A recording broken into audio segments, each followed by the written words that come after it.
You gave up a TV job to start a podcast in your basement. If that doesn't scream midlife crisis, I don't know what does. It was Championship Sunday here in Indianapolis. What's the mindset then coming in as a defending champion? I want to win. No, I want to win. The young lady over my shoulder, Caitlin Clark. Not the best looking guy.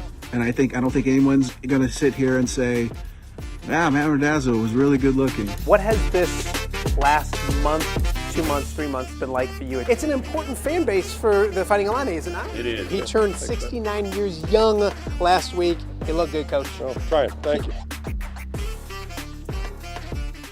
Welcome to a Tuesday edition of Off the Air with Matt Randazzo. Thank you so much for joining us. If you're with us on YouTube Live, we appreciate that so much. Man, is it cold out there. Negative 30-degree wind chills here in the Quad Cities, meaning a lot of people off school, off work, needing to stay warm. No better place to do so than to hang out with us for a couple hours and talk some sports. If you hear some yelling and screaming and fighting in the background, I have 4 boys home from school today, so I am going to see if I can survive that while doing a show up in my loft. So should be a challenge, should be a lot of fun. We've got a lot of great things to get to today. First and foremost, thank you guys for subscribing to the YouTube channel. We're getting close to 600 subscribers, really, really close. So if you subscribed already, thank you. If you haven't, please do so. Tell a friend or 2 or 10. We appreciate that. Please like, rate, all of those fun things you need to do on YouTube to make this thing successful. Also, the podcast goes out on podcast platforms right away in the afternoon, so make sure you're subscribing there as well. Yesterday, a great show. Moline head coach Sean Taylor won his 700th game over the weekend. He joined us yesterday. A lot of fun talking to him about the past, the future, players like Brock Harding and Owen Freeman and people that he knows very, very well. So go check that out right now if you haven't heard that interview as well. Also, Mark Nessler, longtime legendary sports writer here in the Quad Cities, was in studio with me chatting everything from past sports to future sports and everything in between. And also we had our Angerer management, in which, yes, that's right, our very own Pat Angerer gave life advice. Pat is enjoying a vacation right now in Jamaica, so not in with us this week. He'll be back doing stuff with us next week, but check out your life advice if you'd like to, coming up from yesterday's show. Coming up on today's show, super excited in a matter of moments. We're going to be joined with the voice of Iowa women's basketball, Rob Brooks, kind of talk about where the Iowa women's basketball team is right now. Of course, they're out west, so we had to get up a little early to join us, so we appreciate Rob. We'll be with him in just a few minutes. Also, locally here, a lot of things canceled because of the weather tonight, so it was a good chance to kind of catch up on the MAC standings. And right now on the ladies' side of things, it's Central DeWitt leading the way. Their head coach, Ron O'Brien, will join us later on in the show. And if you have Rob Brooks at the beginning, you have to have John Marks at the end. Johnny Marks will be in studio with us in just a little bit to talk a whole bunch of sports, including that national championship game, the Bears' new head coach, and a lot more to get to on a busy Tuesday. But we're going to start with a guy I really appreciate getting up early in the morning because he's out in Oregon. No, I believe Washington. In fact, I don't know, Rob, where are you at right now? And first and foremost, thank you for getting up and joining us. No, not a problem. I'm an early riser anyway, so it's not a big deal. We're in Seattle. I got here yesterday after Buckeyes played at Oregon on Sunday afternoon, stayed overnight in Eugene, and then flew up here yesterday. Went to Seattle University to practice, and Hawks will be heading out to Alaska Airlines Arena here in a little bit for practice number 2 before Washington tomorrow night. And I'm going to have Johnny swipe me that John Deere Classic T marker I see right in front of you. Is that nice? Andrew Lehman was... It's very nice. I like that. Yeah, Andrew Lehman was in studio last week, our first week, and that's signed by Davis Thompson too, the 2024 champion. So ever so often people feel bad for you, Rob, and that's what I think people feel bad for me right now, which is good. So they're bringing me gifts. Yeah, I take it. Hey, trust me, I'll take a gift any way possible. So you're out in Washington. Before we get talking about that game, 5-game losing streak, and it's the end of the world. The sky is falling. Can you put some perspective on where this team is right now under a new coach with a lot of new players and playing difficult Big Ten basketball games?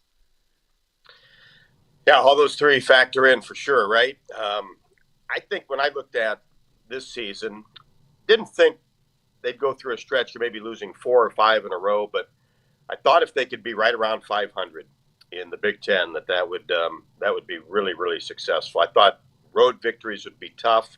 They have been before, even with who was here last year. And it's not only new players, Matt, but it's also new roles. You just look at when you needed a hoop last year, 22 got it for you. When you needed an assist, she got it to you. When you needed a defensive stop, even toward the end of the season, she got it for you. And I think now people can look back and realize, we know how great Caitlin Clark was, but I think what you really look back to is how great she made other players. And they were in roles where they were able to play with her. Now, if you were 4 or 5 on the scouting report last year, now you're 1 or 2. And, that makes a huge difference. And then trying to incorporate a freshman class. And this coaching staff's doing everything that they possibly can to keep this group energized. And I think that's the great thing about having young players is they're phased by it, but they come back to work every single day. And I think the tough thing has been they haven't been 20-point losses, 15-point losses. It's been 8 or less the last 5, and the last 3 has been 3-3 and 1, including overtime. And I think when you look back at the Illinois loss or the Nebraska loss, and certainly Oregon, there's 1 or 2 things that you really point to. I mean, it's free throws, obviously, at Illinois and against Nebraska. And then Iowa got off to a great start, which has been an issue this year against Oregon, led 17-7, and then only scored 17 points in the third and fourth quarters. Defense has been outstanding. Rebound, they've out-rebounded 17 of 19 opponents, but they have these scoring droughts that are just devastating and costly, and it's sometimes kind of a minor miracle they're still in the game at the end despite having difficulty scoring. Yeah, they lost a game earlier this year to Tennessee where it was a close game, or a closer game than you'd expect with the turnovers or the numbers. You look at the stats Right. sometimes and you think disaster, and they're in there till the end. You mentioned Caitlin Clark, and obviously that's the big one, but you've been around this team so much, and you mentioned getting buckets, but getting a scrap rebound, or a diving on the ball for a loose, or diving on the floor for a loose ball, or getting an assist or a 3 from a Gabby Marshall. Kate Martin and Gabby Marshall, obviously Caitlin's the headline, but you can see what they meant to this program as well, and what isn't maybe there right now this year. Yeah, veterans for sure. And I think you look at it and you kind of look like Gabby last year, really the last 2 years struggled from behind the arc for most of the year. Well, when did she really turn it on? And that was tournament time. And you're right, Kate was obviously a player that ton of experience, but knew her role and could really step up when she needed to. And she had such a great relationship, I think, with Caitlin, that those two they kind of just knew where each other were, and they could fed off one another. And that's what made it great. And you're just not going to lose, to your point, those 3 players and expect the same the following year. And I don't think anybody wants or expects to see these types of struggles, but I think you have to really look at it and say, hey, we're right there. We're so close against really good competition, and it's going to be tough the rest of the way. And even the games you really pinpoint, okay, well, you can win that one. You can beat Northwestern, you can beat Penn State, which has already happened. You can beat Rutgers. Well, they're thinking the same thing. This is our chance to get Iowa. And believe me, you can see the opponents when that Iowa's across the chest of the uniform. A little payback from the last several years. I was going to ask you, because that's a thing, and you see it because these teams have watched an Iowa team come in and embarrass them some nights on their own floor in the last 2, 3, 4 years. And while those people aren't in the uniform's still the same, they are not public enemy number 1, but they have become an upper echelon program or name in college basketball, meaning they're going to get everybody's best shot. And that's what they're getting, isn't it? Yeah, there's no question. It is a program that Caitlin has elevated. It was a good program before. Yeah. You remember, went to an Elite Eight with Megan Gustafson, Player of the Year. Then you had Kathleen Doyle, Big Ten Player of the Year. And then obviously Caitlin back-to-back years. So it's been elevated, I'd say, almost the last decade. But what I remind people, this is my 9th year doing radio, and I'd done a lot of television before, so I was well aware of the program and the players. My first year, Iowa went to the WNIT, and that was Megan Gustafson's freshman year.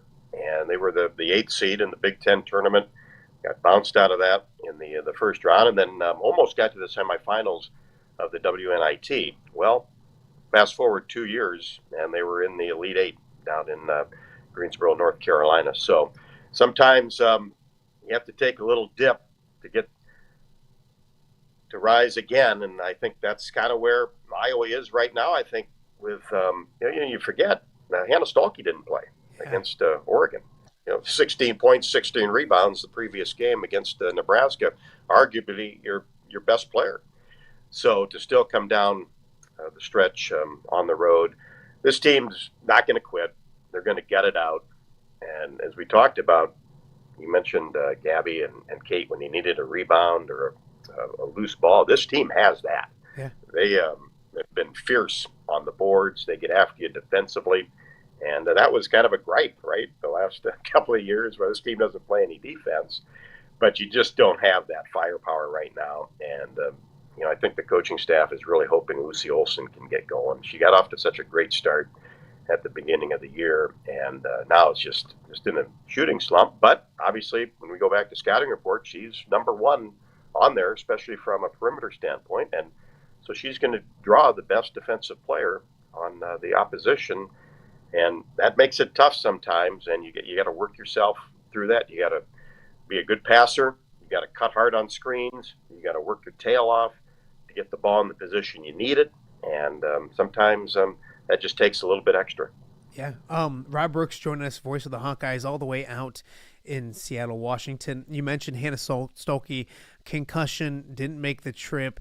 Have you heard anything long-term with her? And obviously, concussions are no joke. It's not anything to mess around with. So what do you see with her when it comes to long-term stuff? And obviously, you just mentioned somebody that arguably is the most talented player right now in this program.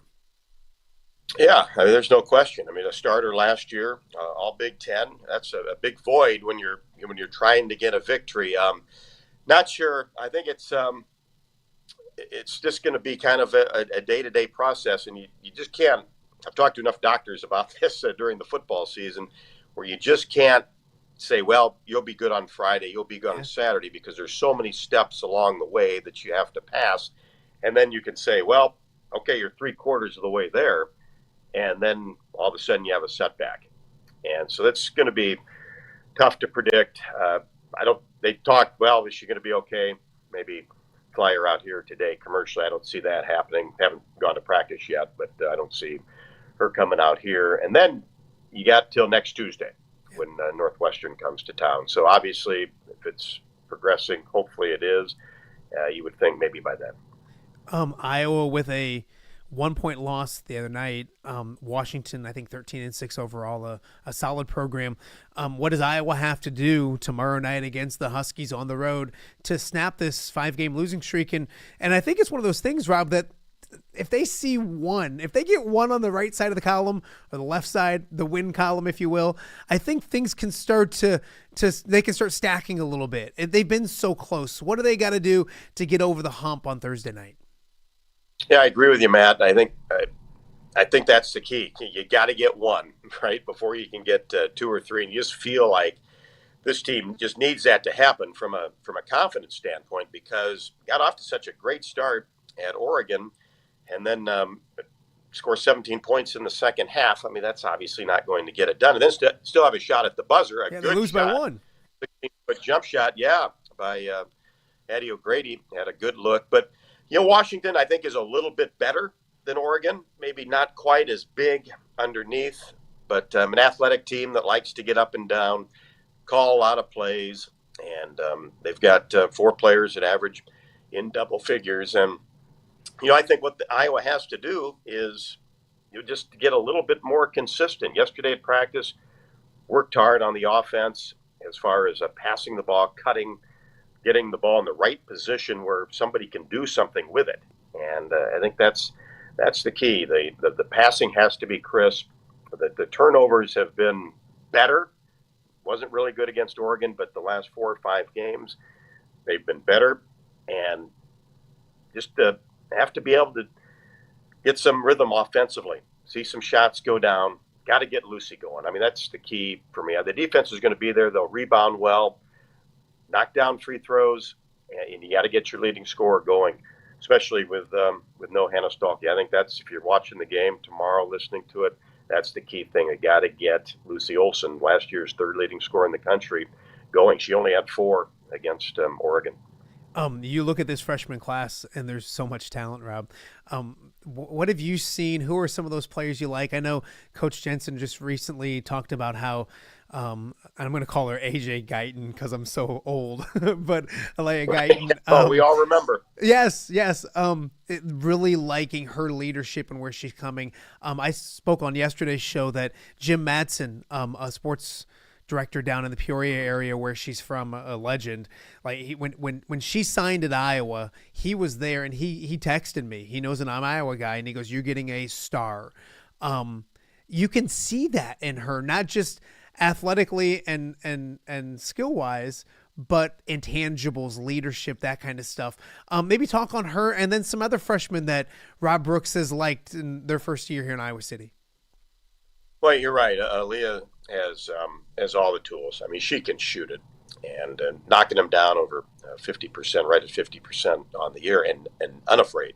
She's taking some big shots down the stretch, and did get her first start at Illinois, and then had some turnover issues early on. But you're right, it doesn't phase her, and yeah, she's got that star quality. We all see what she can do on the court, but she's a leader off the court too. And Jan Jensen has talked about that. For just a freshman to be singled in that category says something. And so she is. I think she's kind of the leader of this freshman class. And you remember, and people can say, well, why isn't she playing more, get her on the court? Remember, she tore her ACL last December. So they had to actually play her a lot, more than they wanted to, down in Cancun. So they've had to kind of manage her workload just to make sure that you don't have any setbacks this time of year with that knee. She's still she's back, but still doing exercises regarding that, and certainly is cleared to play. There's no problem there, but you just have to manage that workload, not only in practice but minutes in a game. And Taylor Stremlow's a player that I think that's going to be a star as well. She just brings those intangibles. She's kind of the Kate Martin of the last few years, where if you need a rebound, she's all right under the basket to get it. Loose ball, she'll tap it to somebody. She'll get a steal. Just does all those things and always is around the ball. And her offense is going to come. Ava Hayden, I think we've all seen, the 6'4" center who grew up an hour and a half from Eugene and had a lot of family members there and had a good game coming off the bench, extended minutes since Hannah wasn't there. And she's, I think, further along right now than a Monica Sonano or a Megan Gustafson was in their freshman year. Very athletic, terrific around the basket, is going to get stronger, and has all the talent in the world. I mean, a highly, highly recruited player in the state of Oregon. So those are the three right now, to me, that are really sticking out. And the nice thing is you got a point guard, you got a swing player, and you got a post. Yeah, 3 levels of really good basketball. When you look at this, we talked about losing Caitlin, losing Kate, losing Gabby. We've been doing this for 15 minutes almost, and we haven't mentioned, oh yeah, by the way, they replaced a legendary head coach in Lisa Bluter. And I know that the Bluter and Jane Jensen are so similar to what they do, or Jan Jensen. What's been the biggest difference? What have you seen as there? I know they're so similar, but has there been any tweaking, anything that you can say that's a little bit different in style or practice or whatever it may be? Well, I think they've had to change style a little bit because of personnel. I Yeah. think they both really have the same philosophy. And I think the one thing Jan Jensen did when she came in was kind of went the football route as far as like having offensive coordinators and defensive coordinators. So I think there's probably a little bit more of an emphasis at the defensive end, which is good for this team because they've got the players and the ability to do it. Lisa, to me, when she walked into a room, she just commanded you. Just had that presence about her. I mean, just think about her career and all the victories. And that was one thing that really sticks out is when you walk into a practice or walk into a game, and there she is, and okay, you knew, okay, you're here. This is a big game, and I just think how good she was in game. With all those experience years that she had, if the right play to call, the right combination to get in there, she just always just on the fly seemed to be able to pull the right trigger. And I think as a coaching staff trying to with this team, and maybe it'd be the same if Lisa was here too, just trying to find the right combinations at the right time, and kind of run with it because this is a deep team. This is a deeper team than Iowa's had in the past, which is great. But then it all can see where, okay, well, what combination we're going to play? Well, she's the ninth player, but still deserves to play. Where in the past, you just really kind of rode those five starters. Rob Brooks joining us. I won't keep you too much longer because I know you got probably Corey Sheets has a big buffet ready for you or taking you to breakfast or something like that. Oh, well, of course. I'm sure. When it comes to Corey'd be the first one to be there. when it comes to a few weeks from now, 2/2/25, USC comes to town, and I know you don't look too far down the road. The team can't. The fans can. It's the hottest ticket in the state of Iowa, I think. How do you prepare for a night like that? What do you expect about a night like tonight or that night? And boy, I think if this basketball team is going to play good one night, it's probably going to be that night, isn't it? Well, we've had a lot of preparation for games like that. And, calling Caitlin every single year that she was here, just an absolute treat and some huge moments. And this is going to be another one. You're right. Everybody is talking about that game, especially when you have USC coming in with Juju Watkins and company, top 5 team in the country.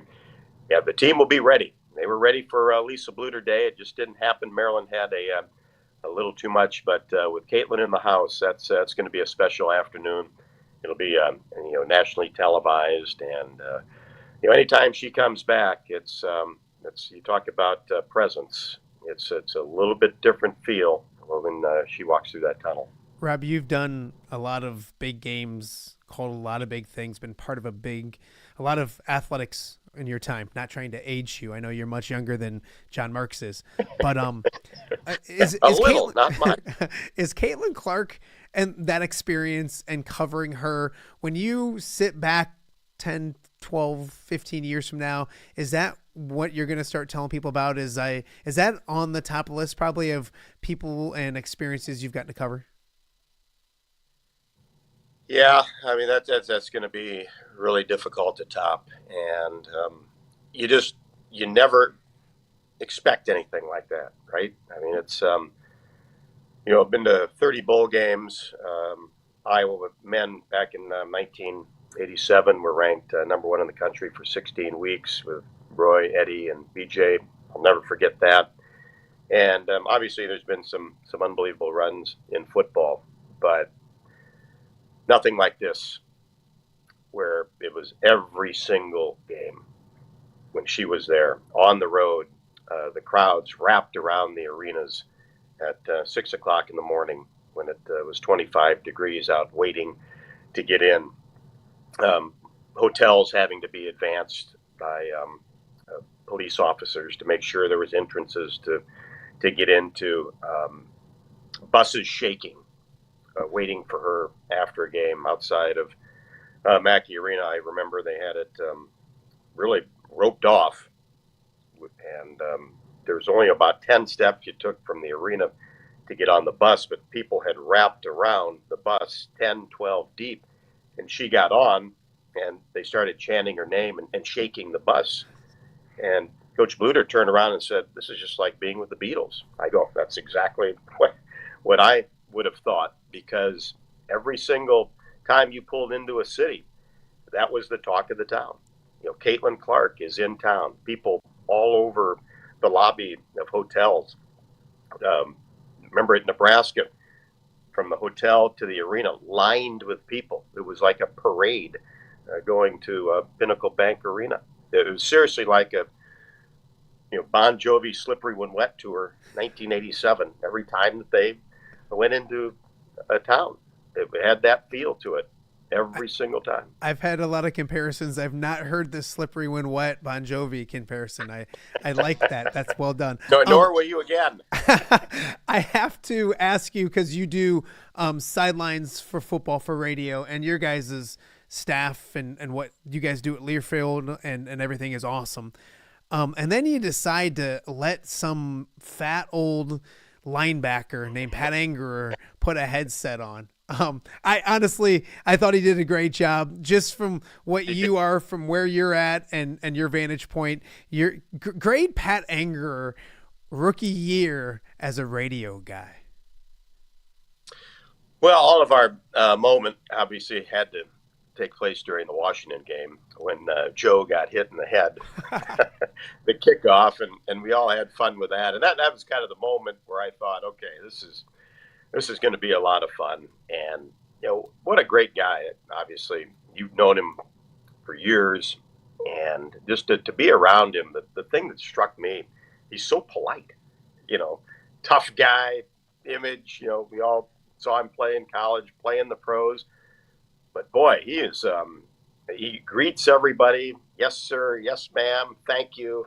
I go, man, you are a polite guy. Yeah, he has the persona. Everywhere we go. He has a persona of a big dumb animal, but he really is like, and that's Cliff and his mom Mary. They did something right. They raised him good. Yeah, no, you guys do awesome stuff. It's funny, Rob, because I asked you to chat with me for 10, 15 minutes, and I've kept you for a half hour, and I appreciate your time. This has been a lot of fun. Again, Iowa, and I messed it up. I think Iowa, because I get my days messed up. When you don't have a real job, Rob, like, you get your days kind of messed up. But they play Wednesday night, correct? Wednesday night, 6 o'clock Central. 6 o'clock Central time. 8 o'clock Central. My bad. 8 o'clock Central.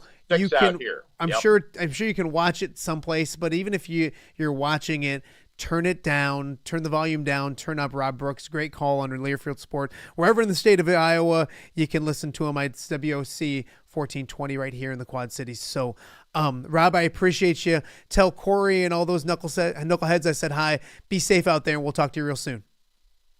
I will, bud. Take care. Thanks. All right. He is Rob Brooks, the voice of the Iowa women. We've got a lot more to get to on today's show. Coming up later in the show, we'll chat with Ron O'Brien and get his views of his Sabers as they are perfect in MAC play, perfect on the season. Talk a little high school basketball coming up in just a little bit. And also a little bit later on, second hour of the show, John Marks will join me. The Bears have a new head coach. He's my offensive coordinator, so I have opinions on that. Also, a national championship game last night where Notre Dame came up short, but a local guy played very, very well. So we've got a lot more to get to on a Tuesday edition, a chilly Tuesday edition of Off the Air. We will be right back. Hello, Dan Pearson here of FCA. Our team is thrilled to support Off the Air with our good friend Matt Randazzo. We share the view of the power of sport when it comes to relationships, including the influence of the coach.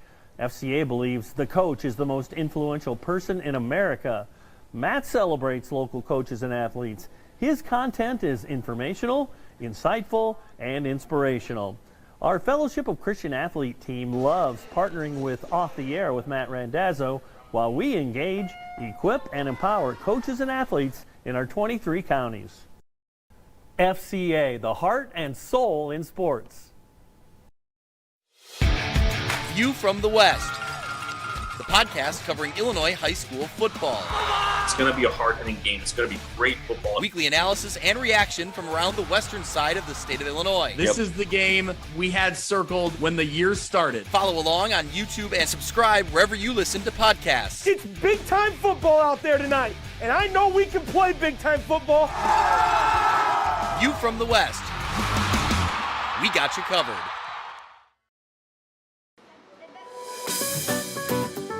Are you looking for the Quad City's best chips and salsa? There's only one dude to turn to. Right on. Snoop.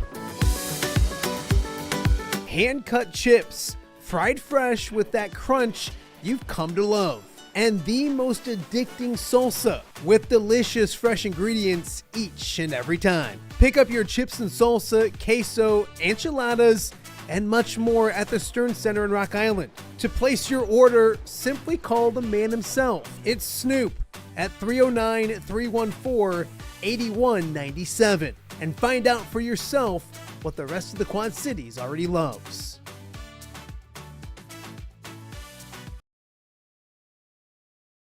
Welcome back to a Tuesday edition of Off the Air with Matt Randazzo. Thank you so much for joining us. Of course, if you're just tuning in right now, Rob Brooks, the voice of the Iowa women's basketball team, joining us from Seattle to start the show.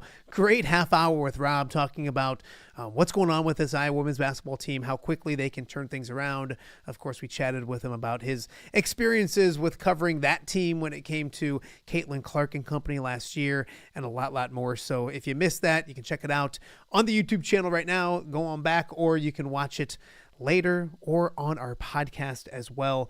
Coming up later in the show in just a little bit, Ron O'Brien will join us. He's the head basketball coach out at Central DeWitt. Of course, the Sabers, a fantastic start to the season.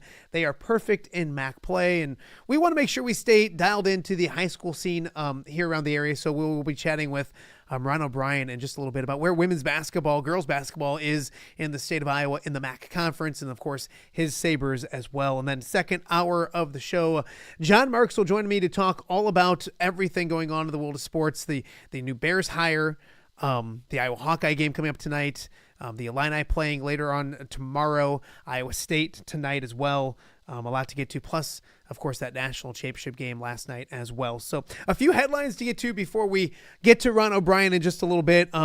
As I did mention, the Bears have a new head coach, Ben Johnson in his name. If anyone doesn't know who Ben Johnson is, he is the offensive coordinator for my Detroit Lions, somebody who put a lot of energy and a lot of offense into the Detroit Lions a couple years ago. Started off as the tight ends coach with the Lions. The Lions made a change, I'd say 3 years ago, and they made him the interim offensive coordinator, and then he's been the offensive coordinator for them the last 2 seasons, leading a high-powered, explosive offense. Everyone who knows me knows I'm a big Lions fan. Everyone who knows me knows that I don't like the Bears, and it's just because I've grown up in this area, and a lot of y'all dumb Bears fans are dumb, and I mean that with love. But it's my rivalry because of where I grew up and where I live, and so I hate seeing them go there. Obviously, it's the right choice. If I was a Bears fan, I would want Ben Johnson as my head coach. So getting an innovative young mind, only 38 years old, somebody who can do a lot of good things, especially with the young quarterback that they have in-house when it comes to Caleb Williams. He'll bring great schemes, scored tons of points with the Lions. One thing he's not bringing is players, and I think Bears fans need to be cautious of that. Obviously, there's some good pieces in place when it comes to what the Bears have offensively, DJ Moore, Roma Dunze, that type of thing. But when you look big picture, he's not bringing one of the top 2-3 offensive lines in football. He's not bringing the best backfield in football, maybe one of the young best running backs in football in Jahmyr Gibbs. He's not bringing the fastest wide receiver in the game in Jamison Williams or Amon-Ra St. Brown or Sam Laporta. A lot of fun, good parts in Detroit that stay there. But he brings a great mind, a great scheme, and he has talent to work with when it comes to the Bears. I think a lot of people look at the Bears and they think, or Ben Johnson, I should say, and they think, man, his schemes, his passing, his high-scoring offense, it's going to be a ton of fun. They want to run the football first. He wants to establish the run. The Lions had the best running game, one of the best running games in football, and that's what he's going to want to do in Detroit, or in Chicago, excuse me. That means getting that offensive line much better. And I'm curious with the parts as well. DeAndre Swift was in Detroit with Ben Johnson and doing okay, doing fine. And Ben and that organization chose to move on from him, ship him out, and bring in new pieces. Remember, they drafted a running back that everyone thought that's the dumbest thing you could do, draft a running back number 12 overall, and he's one of the most explosive offensive players in football. So I'm curious to see if he's content with DeAndre Swift, the toy that he had in Detroit, or if that's an upgraded position when it comes to the Chicago Bears this offseason, and I think it will be when it comes to also adding somebody. I don't know if it'll be somebody to go with DeAndre Swift or it'll be somebody to replace DeAndre Swift and go with the other backs that are there, but I'm interested to see what they do there. And then I know people hate me when I say this, but Caleb Williams needs Ben Johnson way more than Ben Johnson needs Caleb Williams. A young quarterback with obvious talent. He took a Jared Goff that the Rams threw away and made him a top 10 quarterback in my eyes. So didn't look that way on Saturday. I get that. So Caleb Williams needs Ben Johnson, and the Bears making the right decision to say, hey, we need to make sure this guy is successful. I think that's somebody that can do so. Now, with all that being said, you never know how head coaches work out. You never know how offensive coordinators makes the transition to head coaches with in-game decisions and all those kind of things. But he's going to be aggressive. The best player in the building might be Torrey Taylor, and I don't know how much they use him because he's going to want to be aggressive. He's going to want to go for it. He's going to want to be that guy on offense as well. So it'll be interesting to see how things go. But from the outside looking in, big picture, I hate to say it, I think it's a great hire for the Chicago Bears. Nothing's a given in this league. Dennis Allen, if he ends up being the defensive coordinator, a great defensive coordinator, a great guy to put in there. So the Bears may be becoming viable in a division I know went winless in the postseason, but had 3 teams make the playoffs. And the coaching staffs around this area, the head coaches, when you look at that division, when it comes to Dan Campbell and Matt LaFleur and Kevin O'Connell, are as good as they get. So the Bears trying to get in the mix of that with Ben Johnson now as their head coach. I hate it. I don't like it at all. I knew Ben Johnson was going to leave, but I was hoping it was not to be to the Chicago Bears. But it will make life in the NFC North very interesting. And you will see a early season primetime game between the Bears and Lions.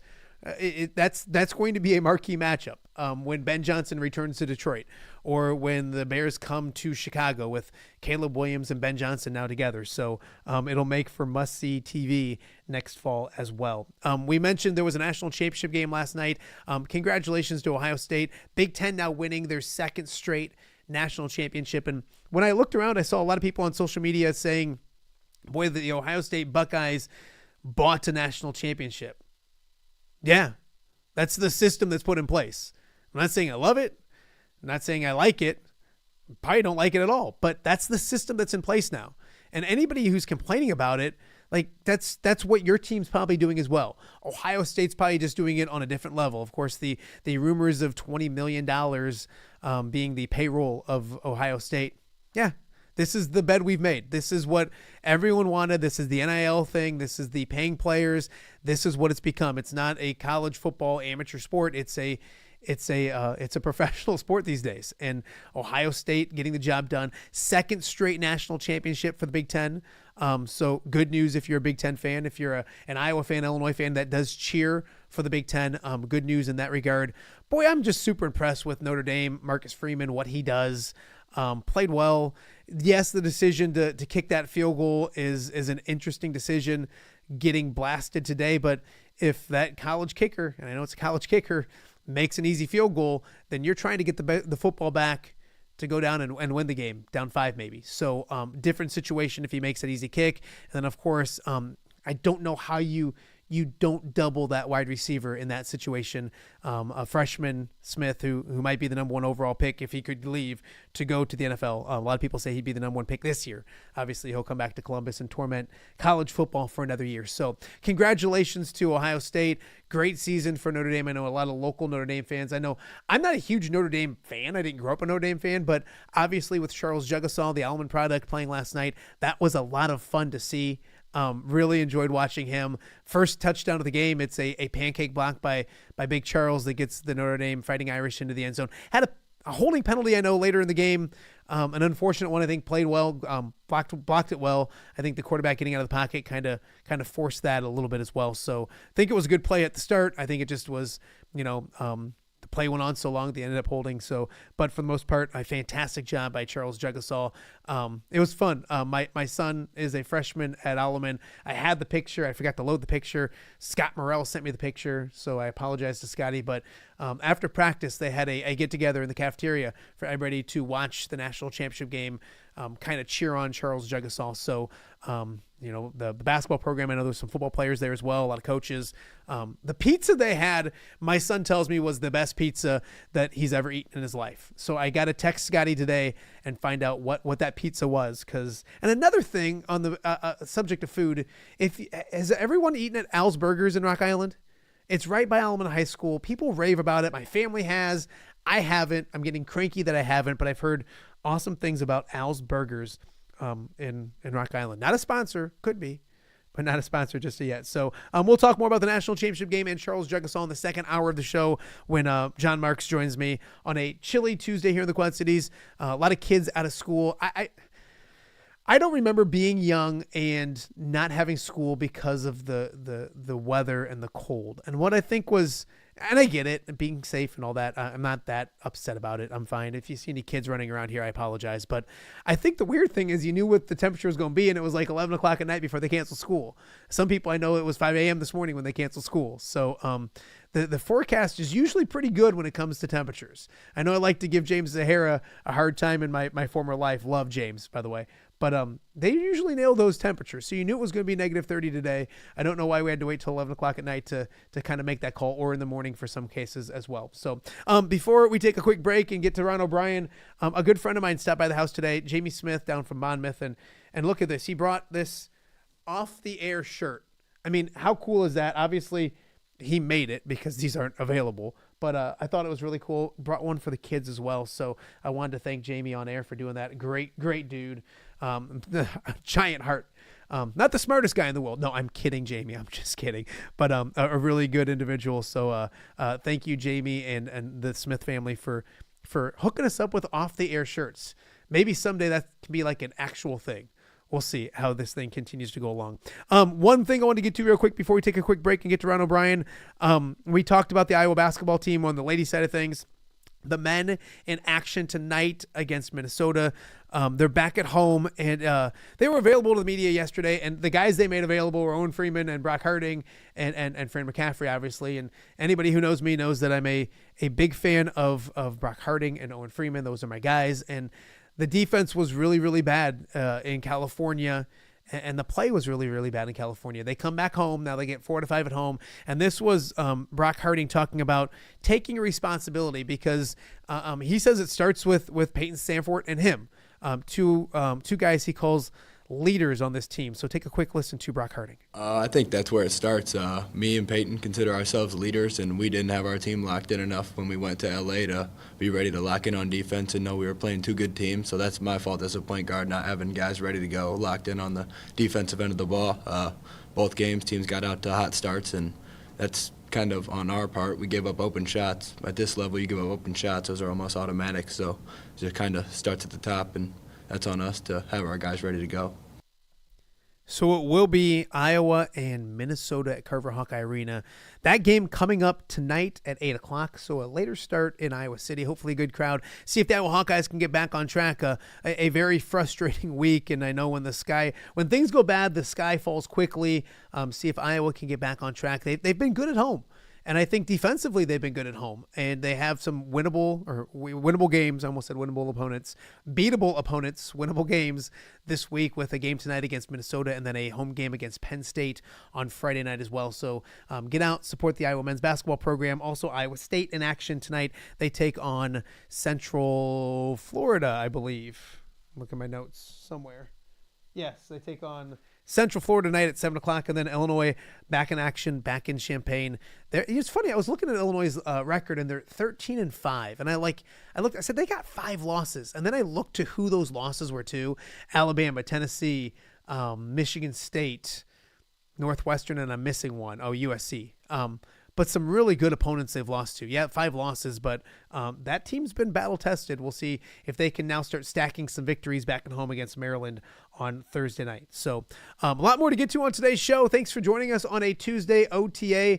Coming up after the break, we'll be joined by Ron O'Brien, the head coach of the Central DeWitt Sabers, as he talks about MAC girls basketball, the race, and the talent in that conference. So many good players over on that side of the river, both sides of the river, but especially in the MAC. We'll talk with him, and then later in the show, more breaking down the world of sports with my good friend John Marx, who's going to come and join me in studio on a chilly Tuesday here in the Quad Cities. You're watching OTA. Thank you so much for doing so.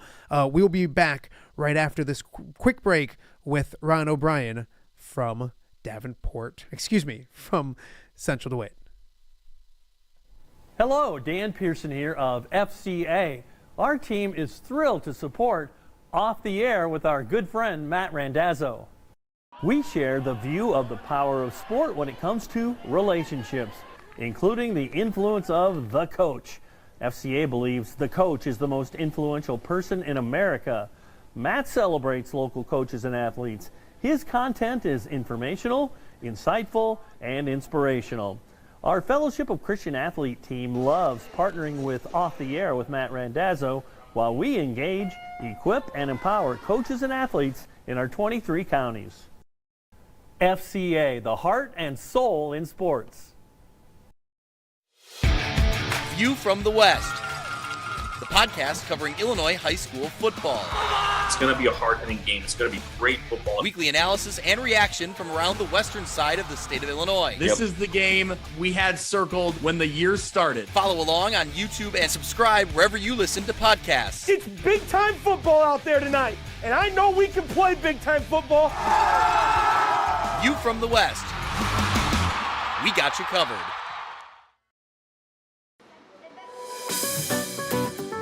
Are you looking for the Quad City's best chips and salsa? There's only one dude to turn to. Right on. Snoop. Hand-cut chips, fried fresh with that crunch you've come to love.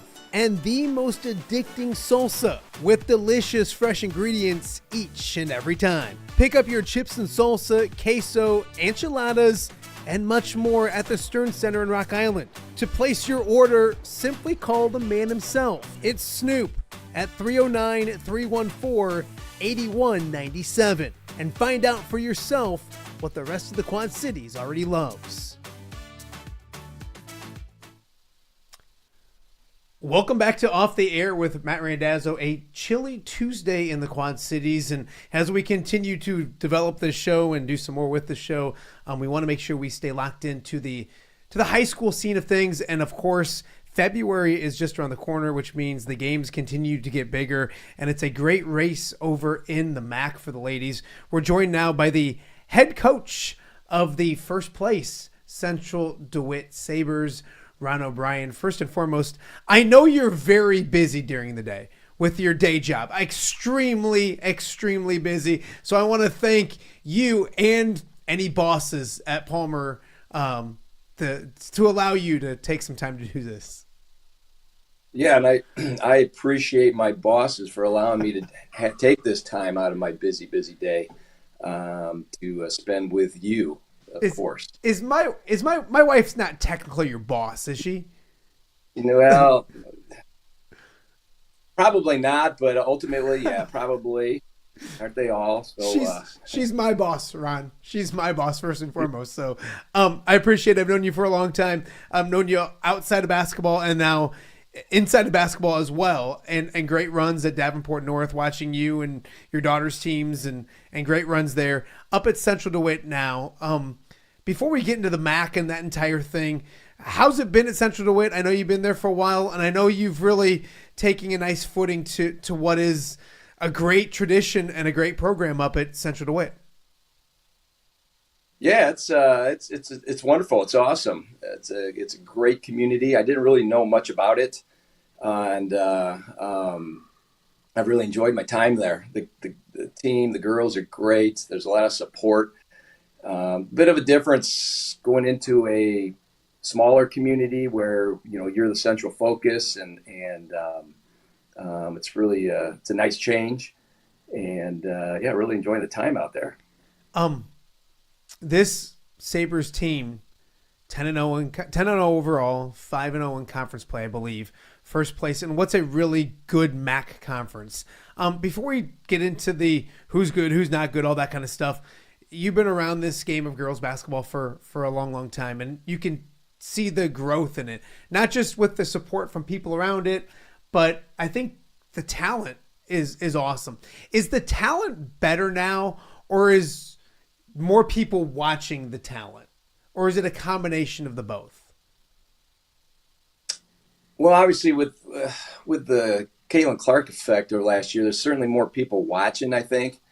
The talent's probably better, and probably maybe that in all sports, just because so many kids now get so many extras, and kids are specializing, which isn't great. Yeah. But I think the talent there for the kids that are specializing, and you probably see that in other sports as well, that it may be a higher level, but at the same time, it's scary in girls basketball because the numbers are so low. You would think in the state of Iowa, and I think that it's in the 6th team drop girls basketball this year. Oh wow! Varsity basketball in the state of Iowa due to lack of numbers. So it's good on one hand and really a negative effect on the other.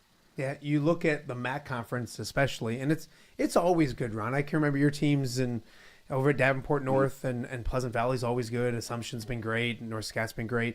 But this year individually, and you went into the season and you're like, wow, like Davenport North has two really good basketball players going to the D1 level, and you know what PV always has, and Vice going to Drake and Pagnagno's great, and then you look at Bettendorf and their young talent. There's a lot of individual, really, really good high-level players in this conference right now. Yeah, I thought kind of the pinnacle was back in 15-16 when I was at North, and we had Janaea Houston and Bree Beal was at Rocky, and Chrislyn Carr and the Spell Hogs over at PV and Carl Rucker out of Scott. But I thought that was it. And this year's crop, just in the same conference, there's 5 high-level D1 players, and that's not counting. Honestly, I'm a little bit selfish, but the best player in the conference is Lauren Walker. She doesn't get mentioned enough in that context. So it's a deep, really deep on this side of the river with super high-level talent. Yeah, you look at that, and that was my next question, because Lauren's been fantastic. I think averaging 25 points a game, and you see the numbers and the stats and the highlights, and you understand all that, but what does she bring to this program that's not numbers, that's maybe leadership and intangibles and things that coaches smile when they know that they got that type of player on their team? Yeah, she's that kid, right? She's a senior. She's obviously carrying us, but she's that kid that I come into practice and she's got it started. And she's, since her freshman year, led ball handling without me. We start every day ball handling, just dribbling. Because, you got kids at one end of the spectrum that are working with the coaches and doing all the drills, and the other kids at the other end that just came from volleyball and softball and don't touch a ball. And so we still have to do a lot of little things every day at practice to kind of catch the other kids up. And she's just takes from day one, since I was there her sophomore year, I don't even tell her what to do. She just leads those things. And so she's that coach's dream to have on every year, and I'm going to miss her next year. Sure. Yeah, well, don't think about that yet. You get a fun run with her this year. Ron O'Brien joining us now, the head coach at Central DeWitt, the Sabers, first place in the MAC. They won't play tonight because of weather. And it's funny, I just joked with my wife the other day that you turned your camera off, Ron. Yeah. Come back to us. What happened? You turned your camera off. That's okay. I can still hear you, and that's the important part. So take me through a night like tonight, because you're supposed to play Muscatine and you're not playing Muscatine. There you are, back at it once again. I had to call my IT specialist. Yeah, no, don't touch anything. But I was talking to my wife the other day that we kind of need a break. We haven't had any, postponements or days off or anything like that, and kind of knock on wood, it happens today. So no game against Muscatine. How do you approach today? Do you like it as a reset? Do you hate it because your girls are playing great basketball? How do you approach maybe unexpected Mother Nature giving you an extra night off? Yeah, I was really looking forward to tonight's game. Just see somebody else. Enough we're going to be able to practice today, and so it's not a missed day. Last year we had a lot of them, it seemed like, where they were just cancellations and practices and games due to weather, and it was a real challenge. So while I'd rather play, we'll at least be able to get together. We're also getting towards the end of the year where we're approaching that time where we're probably spend a little bit less time at practice, and maybe a break would help. But I really would have preferred to play, just kind of a lead up into our next couple opponents. Yeah, you mentioned that next couple opponents, the stretch run. You got both these teams on the first time through, but when you take care of a Davenport North, I think that gives you guys that gave some attention to what's going on at DeWitt, and then Pleasant Valley as well. Now you go back the other way around, and I think it's North, a familiar program with you on Friday, and then Pleasant Valley on Tuesday. How big are these next two games, if that MAC championship, and does everything run through not Davenport Central, but Central DeWitt, or how do you approach those next two games? Or first of all, it's probably one at a time. It's one at a time. As the coach speak, we're going to approach it one at a time, one game at a time, whether it's tonight or Friday. But yeah, we can't really hide it that it's, the MAC race is going to come down to this next week potentially, and so they're important games. I feel better in this situation than if we had split with them coming into it. But so we just got to take care of business, play with confidence, play our game, which is what we've been stressing to the girls every night, and getting better every day. And I think they're playing confident, and I think they believe in themselves a little bit more now, and so yeah, we're looking forward to it. Sometimes a chip develops on your shoulder when everyone talks about everyone else and maybe not you guys, and now the notoriety is maybe coming, but does that chip on the shoulder still remains that it was, man, North is really good, and Pleasant Valley is really good, and Bettendorf's talented and young? Does that chip, and did they like maybe flying under the radar a little bit early on this season? Yeah, I don't know. It's funny. I was curious how they would react after all that. I'm not pretty sure they weren't ready or used to getting all kind of that little bit of media attention that we did right after it. And it's fun, and I think they handled it well. But we talked about having a chip on your shoulders coming into it. I think we did against North, because I came in that day knowing, or they responded in our shoot around beforehand pretty confident, and I didn't know how that. When they heard Kim Mulkey was going to be in the crowd, that was a little concern of mine. I thought, oh wow, that's how are they going to respond to that? And they responded pretty well. And we talked about the difference between being confident and being cocky. That you can have confidence, but just don't take that attitude in where you expect you're going to be overconfident, and they've adjusted so far. You mentioned Kim Mulkey in the house. First time you guys played Davenport North, of course, Divine Burge going to LSU next season. Did you, when you knew she was in the house, did you up your wardrobe? Did you think about maybe wearing something a little more colorful, a little more flamboyant from Ron O'Brien, or is that not you? Yeah.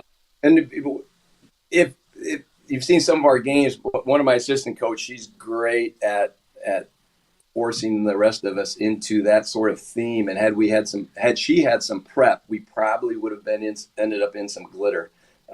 Fortunately, we didn't know until just prior to game time that she was going to be there. Otherwise, we most likely would have had to have worn something a little mulky-ish. Yes, I like it. A few more questions for you before I let you go. We have hit that home stretch. And I know the MAC championship's important, and that race is kind of what you focus on. But big picture this for me, because I think this conference has a lot of talent and can do different things at different levels depending on 5A, 4A, and all that kind of stuff. How good is this side of the state? How much can the MAC conference kind of make some noise? Because sometimes it gets overlooked. It shouldn't. It's had a great track record. How good can this version or this year of the MAC do on the maybe state level when it gets to the postseason? Yeah, I think it's I think all of us will be competitive. We certainly it's more of a battle in the 5A with kind of the Des Moines theme of everything. I don't get it as much in the it's more spread out in 4A. I think North and PV are getting better. Hopefully not until next week. They keep getting better, and they've had another week they can take off with that and kind of make a run at like they've done the last couple of years at state. And it's a little different beast at 4A with us because you don't have to go through some of the bigger schools that you see over there. Even though we're going to see Johnston at the end of the year, just before we get going, it's a different path. But I think the teams will always be competitive, and we've always kind of battled that. I know it's a challenge to get out there and then do something once you're there, especially at 5A. But I think every year they've got just a chance this year as last year. Yeah, last one before I let you go. You look at the conference, we talked about the individual talent and maybe the team talent and how good each team is, but you look on the sidelines each and every night and you're coaching against a Ryan Weber and Jenny Getz, Paul Rucker, and that's just the upper echelon of the teams that are at the top right now. There's some really good coaches in the MAC. You're at a disadvantage because you're not very good. No, I kid. But it's a great conference of coaches as well. It is. It's just only gotten better. Kathy Marks up at Clinton doesn't win a lot of games. Great. That's just some numbers and talent thing. And Tim over Assumption does a great job with the girls he's got there. And yeah, of course you got a couple of calls with Getz and Weber, and Paul Rucker does a nice job at North. So it's at least it's fun that way to know going into every night that something's going to be different too. You've got the PV zone that she's ran for years, and who knows what Bettendorf's going to pull out of a play hat, over there. And so that makes it fun. That's part of the fun of coaching, is those different challenges when you challenge like that. And you don't want to see the same thing. Basketball's kind of gone that way too, where you see a lot of the same stuff. So it's nice to see coaches with different philosophies in the league, which makes it a little more interesting. Yeah, absolutely. When I go over to Palmer, when I used to go over there more often, you're always out there, not always, because you're always working hard, but you're playing a little pickleball. And I used to look at pickleball and be like, oh, that's a fun game, but whatever. Ron, this summer I started playing pickleball and I'm addicted. What is it about that sport? I love it. What is it that you love about it? And when do I get to step on the court with you one of these times when I get over there? Well, if you ever can find your way. I know you don't have a job now, so there's no over here other than this great gig. I enjoy listening to it, but I appreciate that. Man, is it sport? And it's funny here because it's a bunch of college students and they're playing all day that never play the sport. And once they do, and they can roll out a paddle and a racket and play, but it's just something I think you can carry on for a long time and not too strenuous, and it's fun to play. Yeah, I'm gonna have. Can't wait. Next Olympic sport. That's my call. Next Olympic sport. I like it. I'm gonna have Jen put on my afternoon honeydew list. Play pickleball with Ron. I'll see if I can sneak over and do that. Hey, I appreciate you doing this. best of luck this week on Friday. Friday, it's Davenport North, I believe, and then next Tuesday, Pleasant Valley.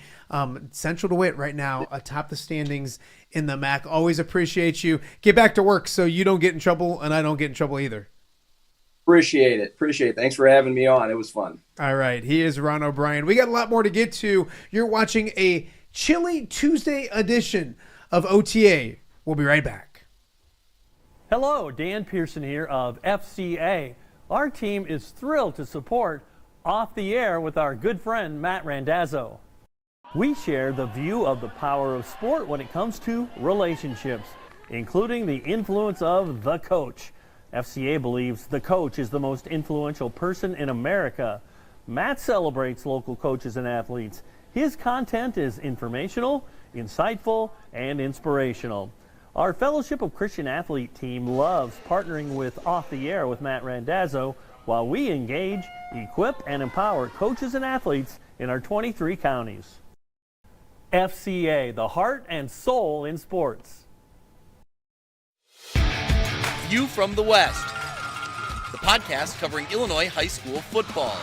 It's going to be a hard-hitting game. It's going to be great football. Weekly analysis and reaction from around the western side of the state of Illinois. This is the game we had circled when the year started. Follow along on YouTube and subscribe wherever you listen to podcasts. It's big-time football out there tonight, and I know we can play big-time football. View from the West. We got you covered.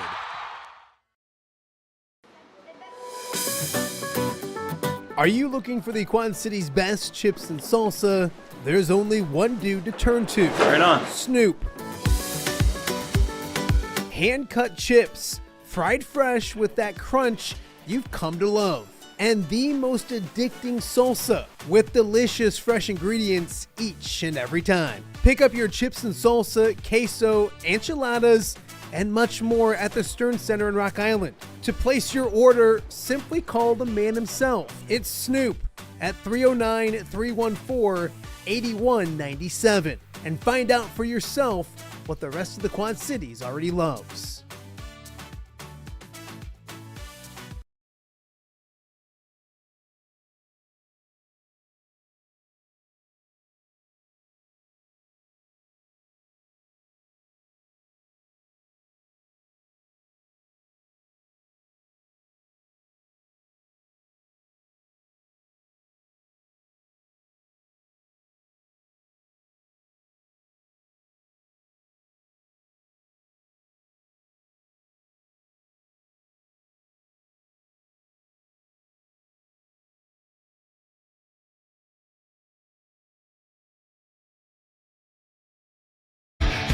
View from the West, the podcast covering Illinois high school football. It's going to be a hard-hitting game. It's going to be great football. Weekly analysis and reaction from around the western side of the state of Illinois. This is the game we had circled when the year started. Follow along on YouTube and subscribe wherever you listen to podcasts. It's big-time football out there tonight, and I know we can play big-time football. View from the West. We got you covered.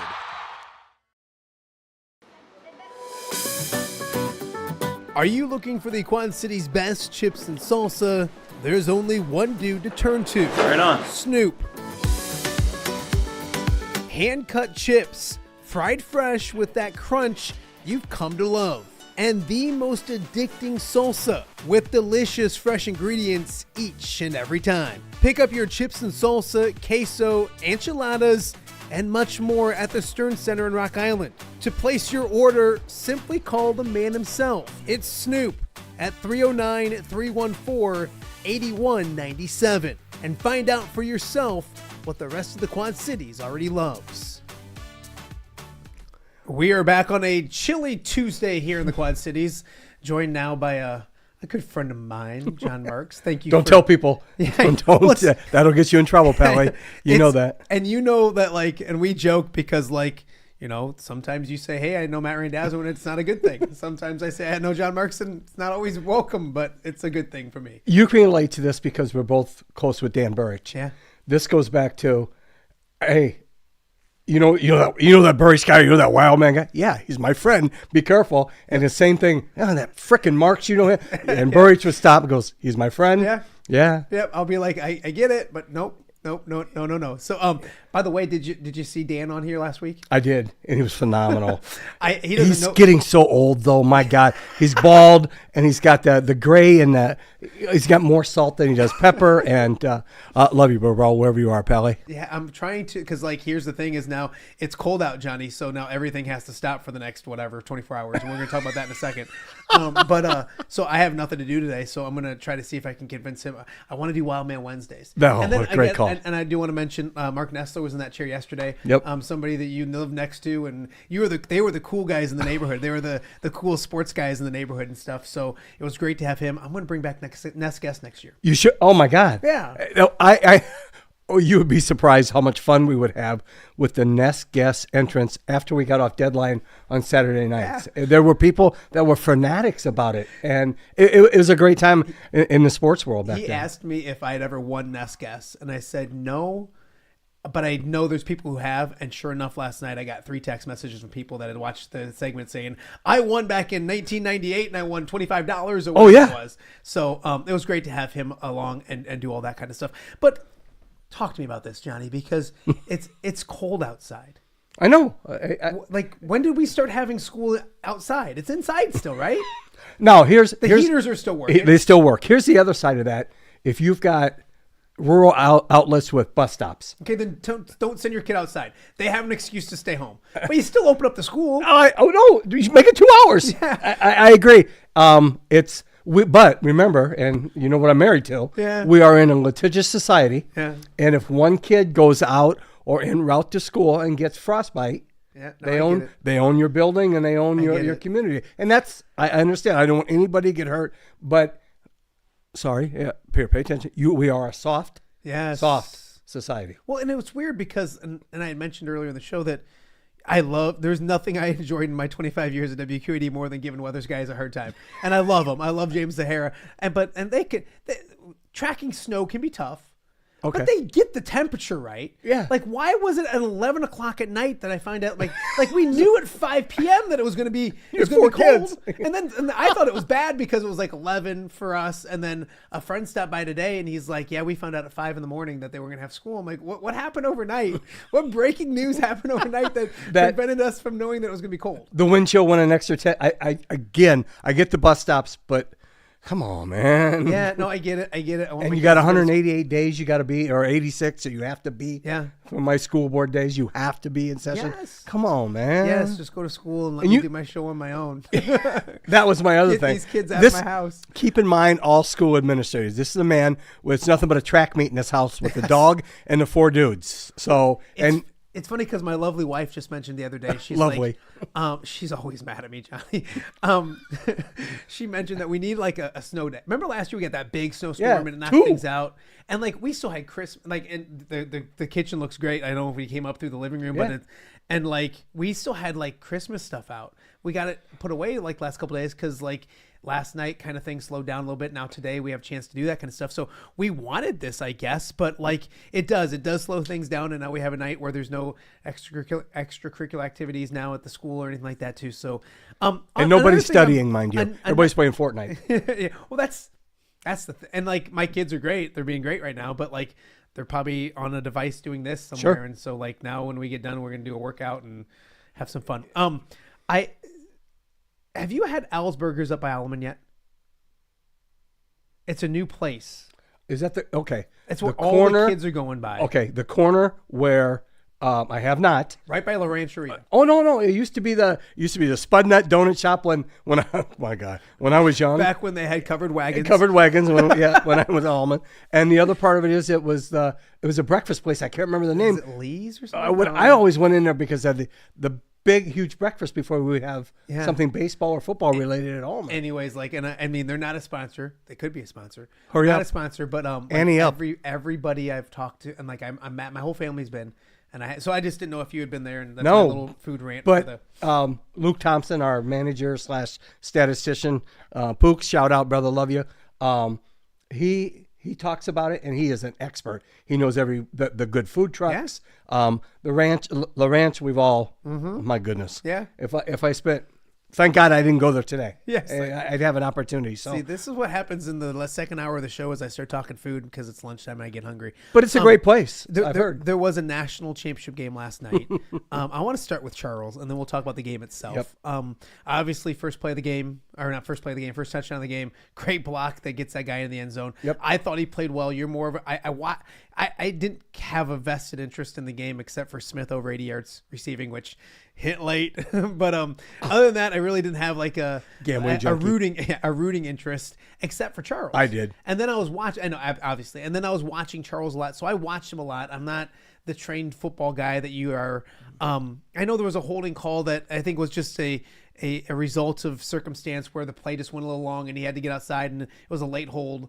What did you see from Charles? And I thought he played really well. I did. And again, I couldn't tell you what his PFF grade would be today, but I think it would be somewhere in the 80s, which is phenomenal.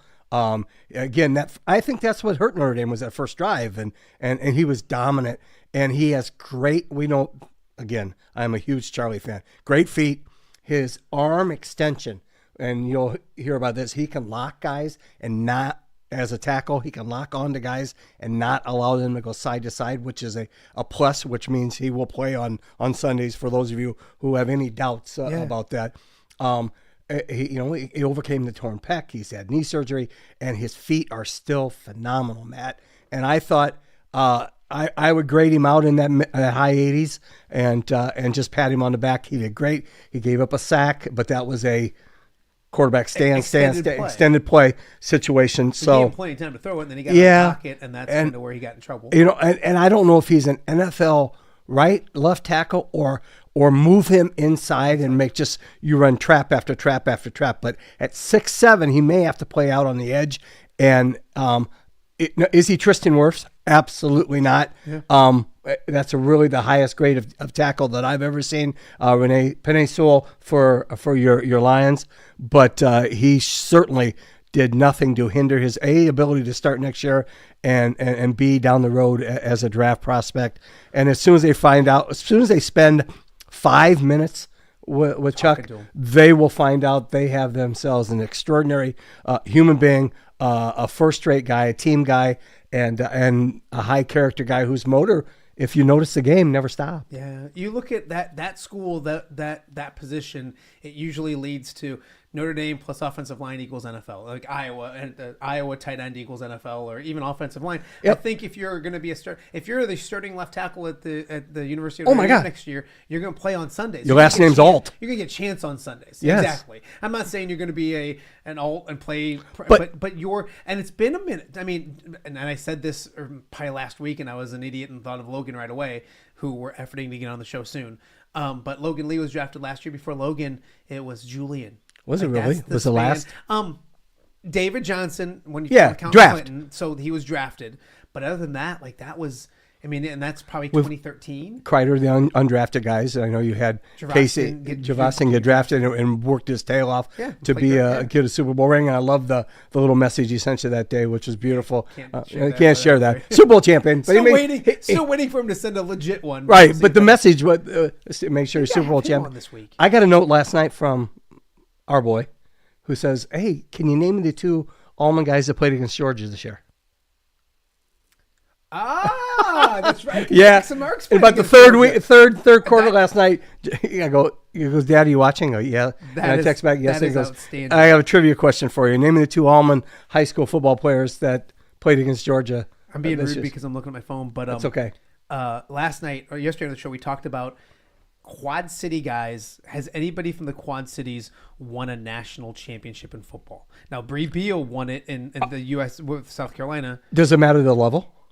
Yes, Division I national championship. FBS? Because there's a ton of Grandview kids. I know. It's just phenomenal. I don't know if I have time in the show to I know. John Argo just comes to mind immediately. Rusty Van Wetzinga listens to the show. God bless you, Rusty. Texted me yesterday, earlier than I noticed, but he mentioned one. But do you know off the top of your head? FBS national championship. Yeah, won a national football Can't think of. I couldn't think of one either, and I didn't know Johnny Lujak. Nah, I don't know if they were mythical. Or mythical. I don't know if they're Yeah. the 40. Probably. So but Johnny Lujak was from Pennsylvania, Elmer and then married a Sherbrock and came true. here. Yeah, that's true. Elmer Layden from Davenport High, a Yeah. member of the Four Horsemen. Four played Horsemen. for the legendary coach Newt Rockney and won a national championship back in 1920. And I'm sure if there's someone out there that can correct and fit. I ain't messing with Rusty. No, absolutely not. Yeah. And so, no, gosh. So Elmer, and I'd heard the name before. Elmer Layden, Davenport High, part of the Four Horsemen. Yeah.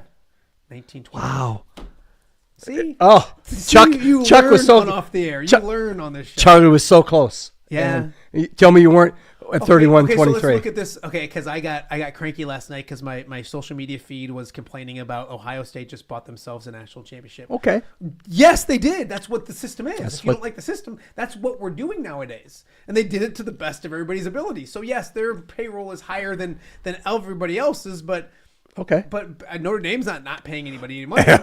Life's good. Yeah, life's good at Notre Dame. Life's still good at Michigan. Everywhere. And all those places. Let me tell you, it's in 2 and 10. It's good. But that's the. It was amazing how many people were complaining now about a system that we've been known as in place and didn't really complain before. It's not amateur sports anymore.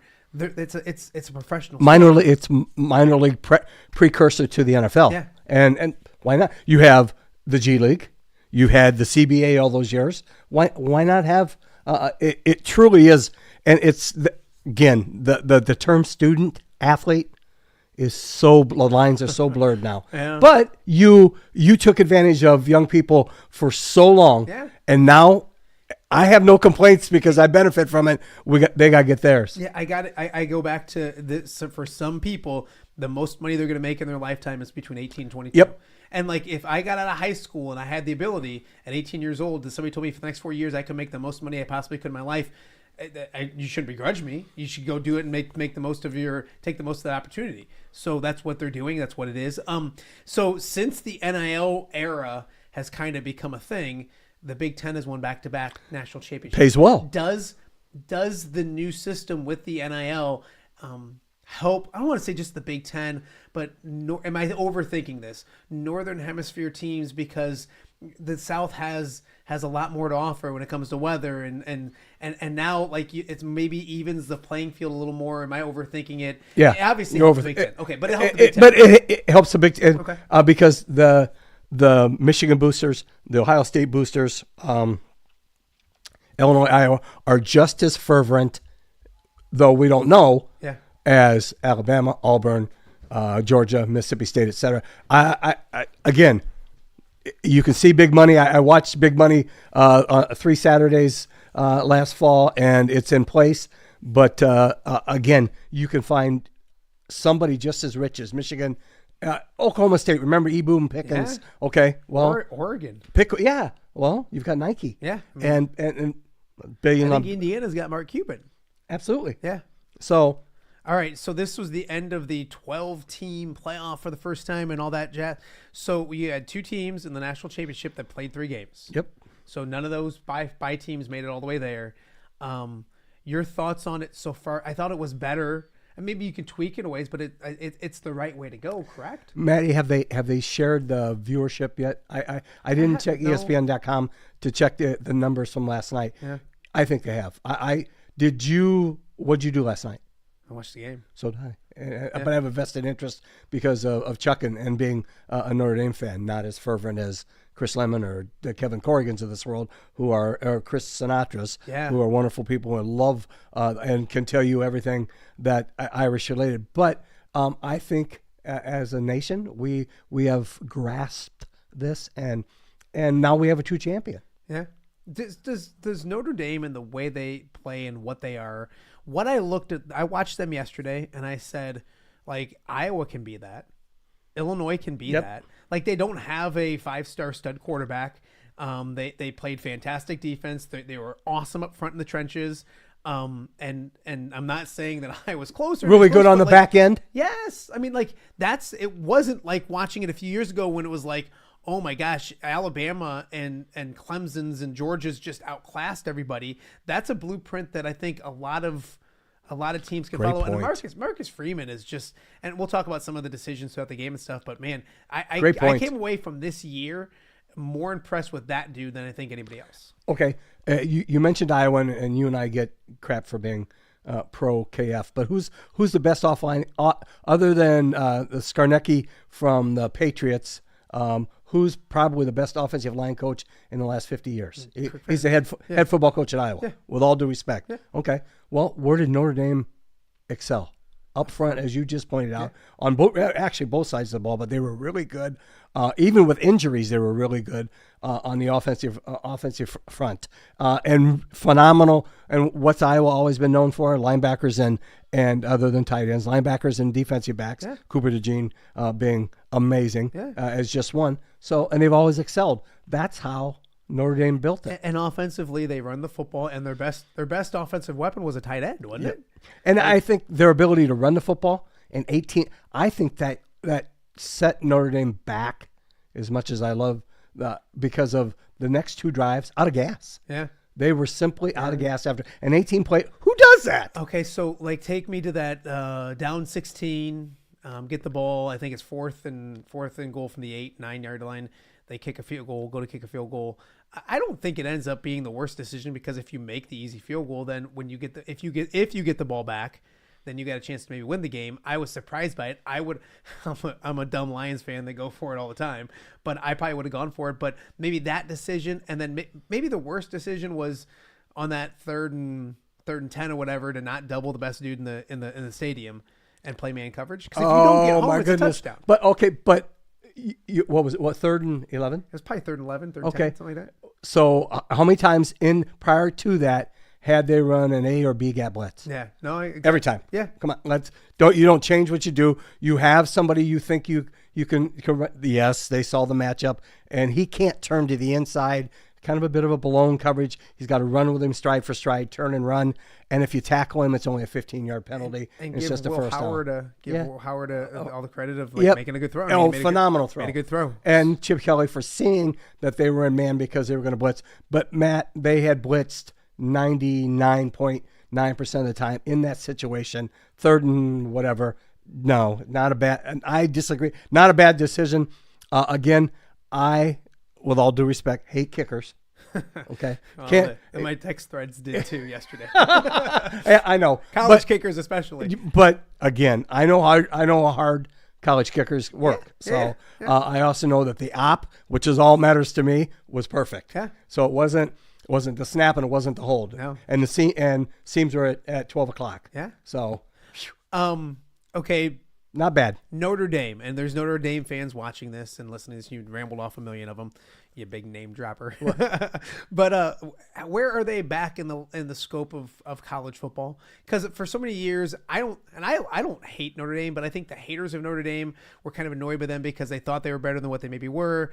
And people would bring up like Nebraska with them, which I think is silly because yes, national championship wise, it's been the 80s and all that kind of stuff, but they've been a lot more relevant than the delusionary, Cornhuskers. You think they think they're relevant every year. Yeah, and they're not. So where is Notre Dame big scheme back? And it matters. They're so much more likable with Marcus Freeman than they were with the dude that's in LSU. Brian right Kelly. now. Brian Kelly. Yeah, Brian Kelly. Like they're so much more likable. And they're as somebody who's sat in with either clinic or watched somebody speak and then seen somebody handle things firsthand. Yeah, Marcus Freeman is above reproach when it comes. He is certainly way above. So how long Brian can Kelly. they keep that dude? And I don't mean that like him going someplace else, but the NFL eventually is going to have to call and take a look at that guy. Sure, and whatever he is, whatever Marcus Freeman aspires to be, that's what you have to deal with. Yeah. But if he really wants to, if he's chasing that national championship, he's in that realm of that top 5 program. Notre Dame, with all due respect, Notre Dame is back and back to being elite again. And all they need is a quarterback every year. Let me play devil's advocate because I agree with you. But let's say, what do you say to the people who say get in a damn conference? Not that. Yes, you're great, but get in a conference. 3 letters, NBC. I get it. Notre Dame Broadcast Network. Yeah. Why? Yeah.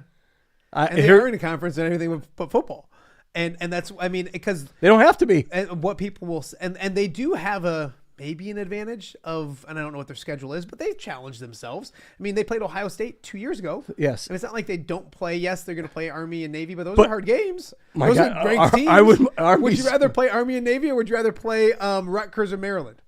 Absolutely. No, they are challenged. Check their schedule. Yeah. Challenged every year. They, out of respect all those years, they play the service academies out of thank you for your service to our country. Yeah, yep. That's and USC eventually maybe gets back to what USC is and all that kind of stuff. I totally get it. And it's weird. It was weird looking at that screen last night. That record said 14-1, and thinking Northern? like that one loss was Northern Illinois until last night. Obviously, the following week, Jack, we saw a bunch of Notre Dame NIU fans on the way to Toledo, and Notre Dame fans were kind of merciless to the Northern Illinois fans, and they weren't quite as pompous when we drove back that night from Toledo. It was kind of quiet in that service station we stopped at. But the other end of it is Northern. We went there the following week, and they were selling T-shirts. It's not a fluke. So, but then didn't gave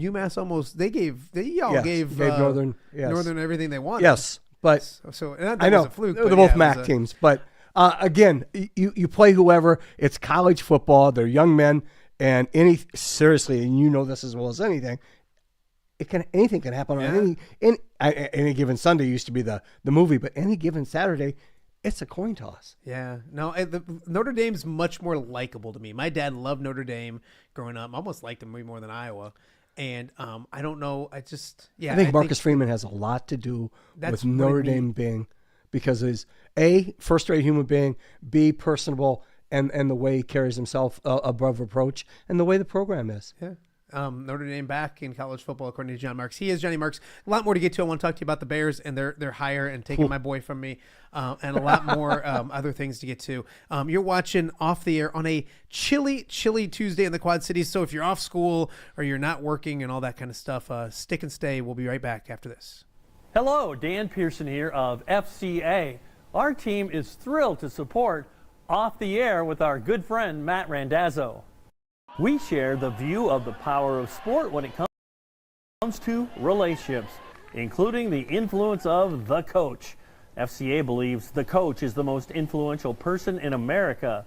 Matt celebrates local coaches and athletes. His content is informational, insightful, and inspirational. Our Fellowship of Christian Athlete team loves partnering with Off the Air with Matt Randazzo while we engage, equip, and empower coaches and athletes in our 23 counties. FCA, the heart and soul in sports. View from the West, the podcast covering Illinois high school football. It's going to be a hard-hitting game. It's going to be great football. Weekly analysis and reaction from around the western side of the state of Illinois. This is the game we had circled when the year started. Follow along on YouTube and subscribe wherever you listen to podcasts. It's big-time football out there tonight, and I know we can play big-time football. View from the West. We got you covered.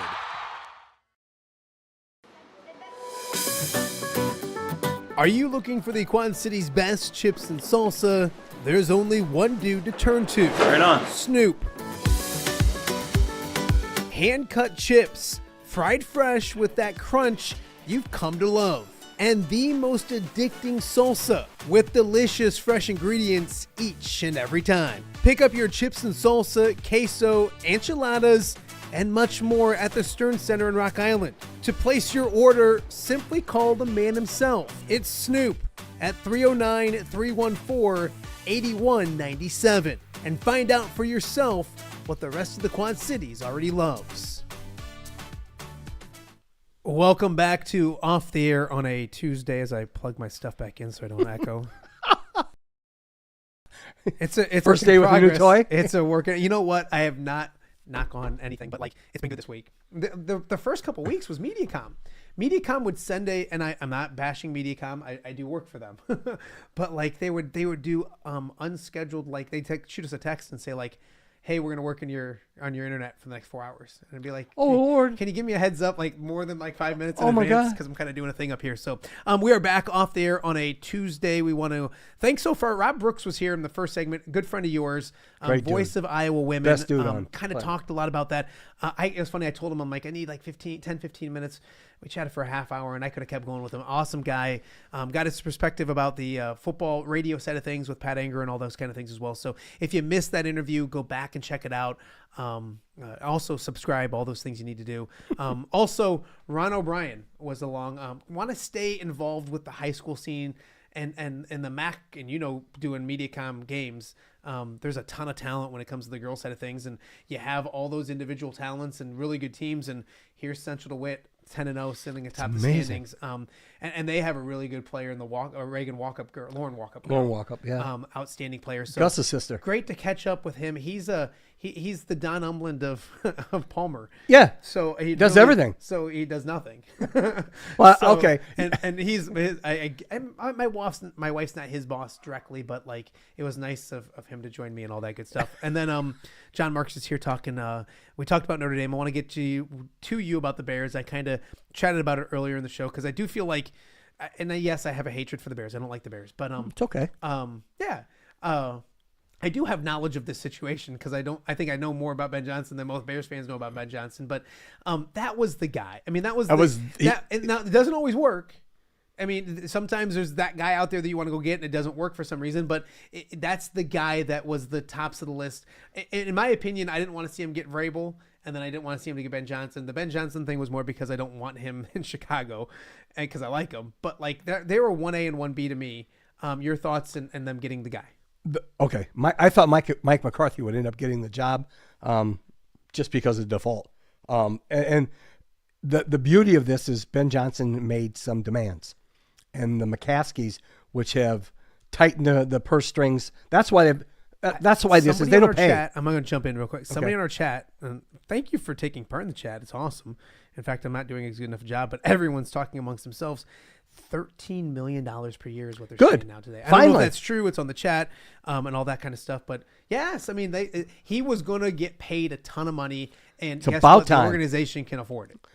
It's a $7 billion entity, run by a family, and God rest George Hallis's, but and his daughter, who's 103. Yeah. Okay, still, I know, but it's the McCaskies. They are tight-fisted, and finally they realized, we're in a new era, and they opened the wallet and they did the right thing. The big hire, and yes, see, that's the flashy, splashy, and he's got to produce now. But I think if they get Dennis Allen as a defensive coordinator, who's an average head coach but a phenomenal coordinator, I think that takes them to the next level with opportunity to compete every day and be in the playoffs. But Ben Johnson didn't need the Bears, but I think Caleb Williams needs Ben Absolutely. Johnson. And I think people get mad at me when I say it, but like the expectations for that dude, and I think that's what I get. And everyone thinks I hate him. I don't know what he is yet.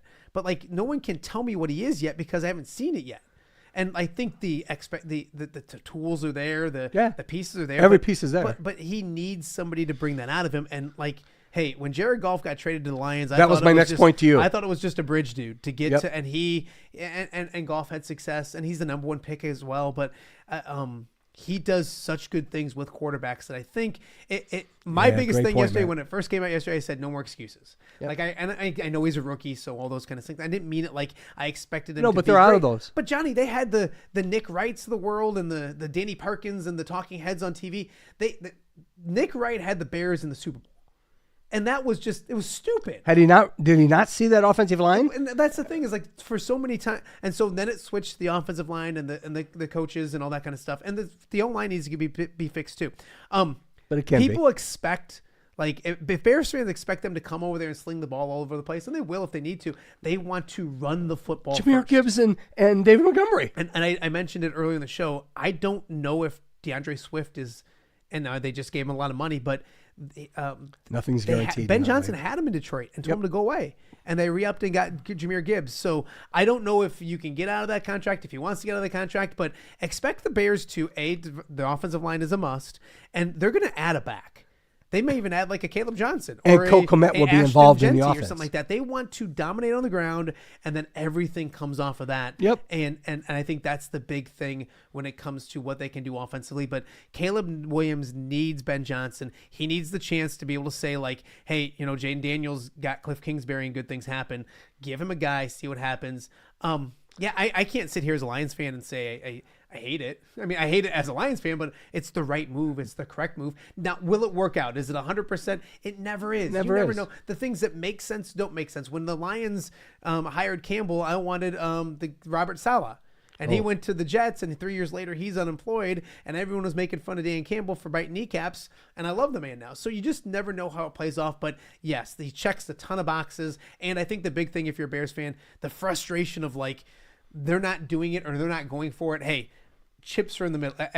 They're all in with this dude, Caleb Williams, and this regime, and they're not waiting to rebuild. They want to win now, and they can't. They possibly could next year. That'll be a game.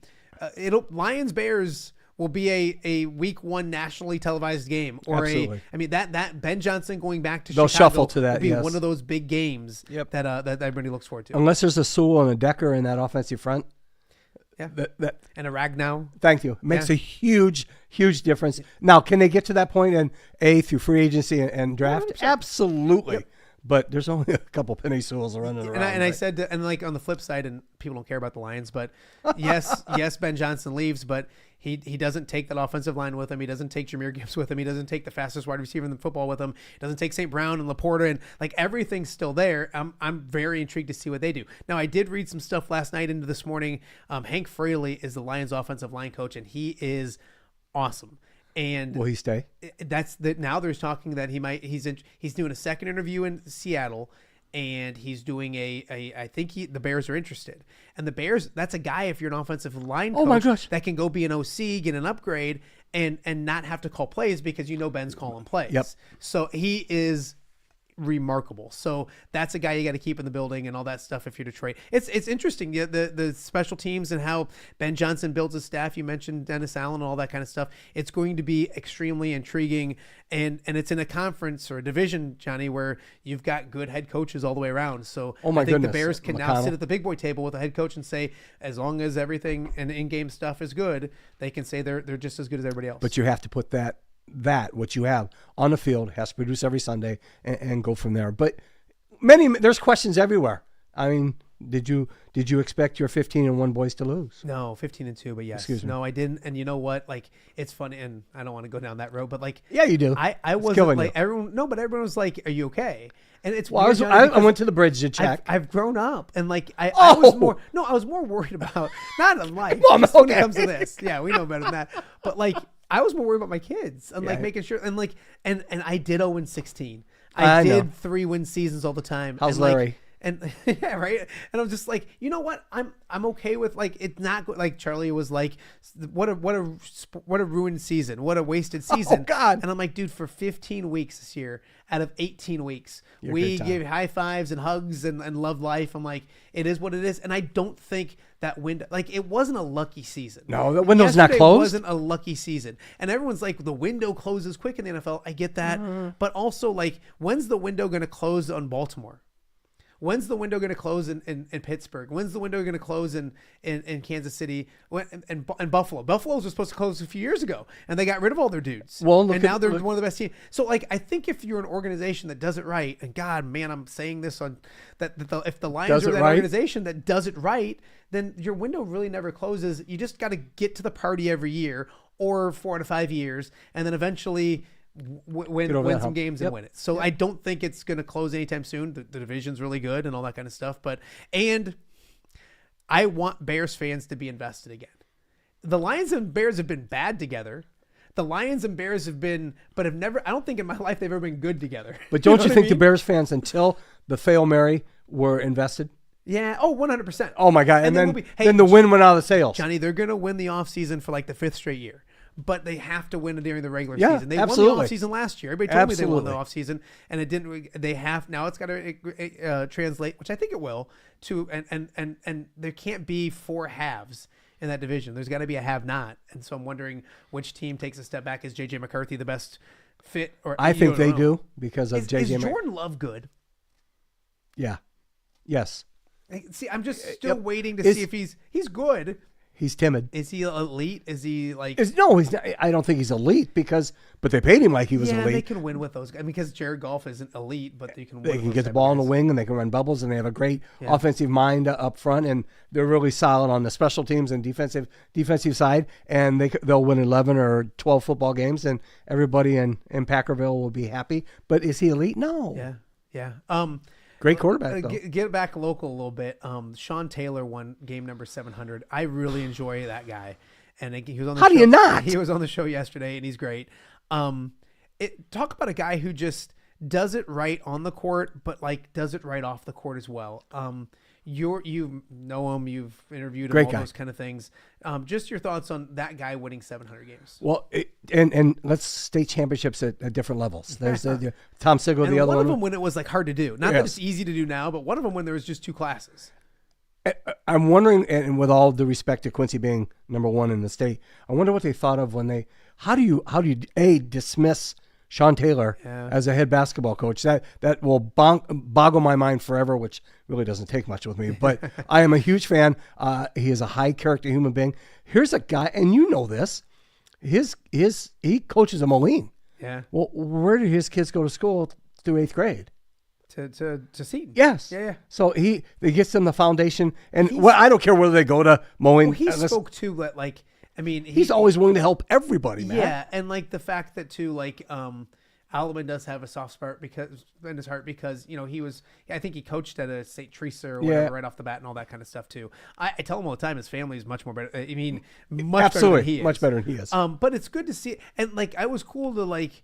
Because when you win a state championship and you see those guys leave, how much do you want to continue to coach with all the coaching you've done and all that kind of stuff? He's just as passionate and energetic about the game now than he was probably when he was at Quincy. Have you watched him? Have you watched him during a ball game? Yeah. And he's got Troy Noble and Pat Rangel, two guys could be head coaches who could be head coaches anywhere. Yeah. And he berates, not berates, but if you notice, get him out, got to do this defensively. Why are we here? What are we that? And Pat being can you imagine Pat being the calming influence? But that's him. And then as soon as that ball game is over, he's on to the next, and he's making sure that you know that this is all about the young people. He always makes sure, and that's the neat thing about Coach Taylor. The ego has never gotten in the way of it, making sure that it's about the young people on the floor and in the program, and he can have an impact on their lives. We talked MAC girls earlier in the show. I kind of wanted to bring up the Western Big 6 to you. I don't know how many games in that conference you've done this year. He does MediaCom, MC22. They do awesome stuff live, basketball games, high school games all the time, and you can go check them out on demand as well. Obviously, have you seen Quincy in person? Quincy girls? Quincy boys. Yes. And they're obviously legitimate. One in the state. Yep. Are they the best team in the state? Can they win a state championship? I don't know if they can win a state championship because everything changes when it's one and done. Yeah. And they might get in somebody somewhere outside the Quincy Western Big 6 realm where something may not go right. Yeah. But can they? Yes. Can they not? Yes. I still think Moline's best basketball is ahead of them. I think the young guards will continue to get better. I'm not a high school basketball coach, but I take Trey Taylor and Braden Freeman and put them in a low post and just see who can guard them. Yeah. And they also run the floor. They can defend. Rock Island. If Rock Island Marshall shoots the ball, Devin Marshall shoots the ball very well. If they had one more pure shooter, I think I would pencil them in for a date in the Elite Eight. It's crazy because I keep on. I might track down Mark Polite later on this week because. But they're good. And this isn't. But they snuck up on me, and not just because I was getting out of what I was doing and moving into something different, but like they're always good. They're always Rock Island basketball is always going to be full of talent, athleticism, all that kind of stuff. But I didn't see this coming because they lost so many dudes from last year. They're 19-2, and every time I keep on looking and saying like, well, they're probably subbed their toe here or there, like they beat Manual. They defend, Matt. Yeah. They defend their rear ends off, and that's a signature part of Mark Polite's game. The other part is your buddy. If they had a legitimate 6'6", a post player, a legitimate. I mean, not an athlete. Sideways. UT would be tremendous because they also defend and they run the floor well. It was funny because Sean Taylor slipped it in the interview yesterday. He mentioned UT, and he said, like, watch out for them. They're a year away from being really good. Yeah. And I have the utmost respect and he does for a great Andy job. what he does. Man. But I think that's another program that's like, maybe it's Quincy and then like it's Moline and Rocky, and UT's kind of pushing to get back up into that area as well. And they have young talent. Rocky Moline, they play again. Yep. It's funny because I asked Sean Taylor, toughest guy to game plan for, and he mentioned Chasen, and in the same breath said, and I hate talking good about Rock Island guys.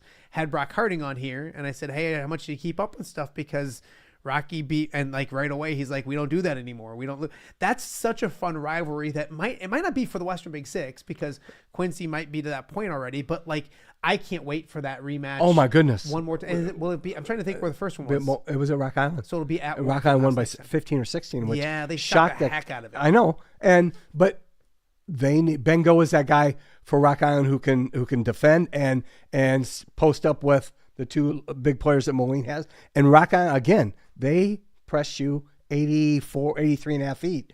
And now UT had a couple breaks where they threw the ball long and got open layups, and that helped. But Rock Island, they force you into 1,000 errors, like Moline. High school basketball in this area, I just not environment-wise, because it's different from when you were younger and I was younger, but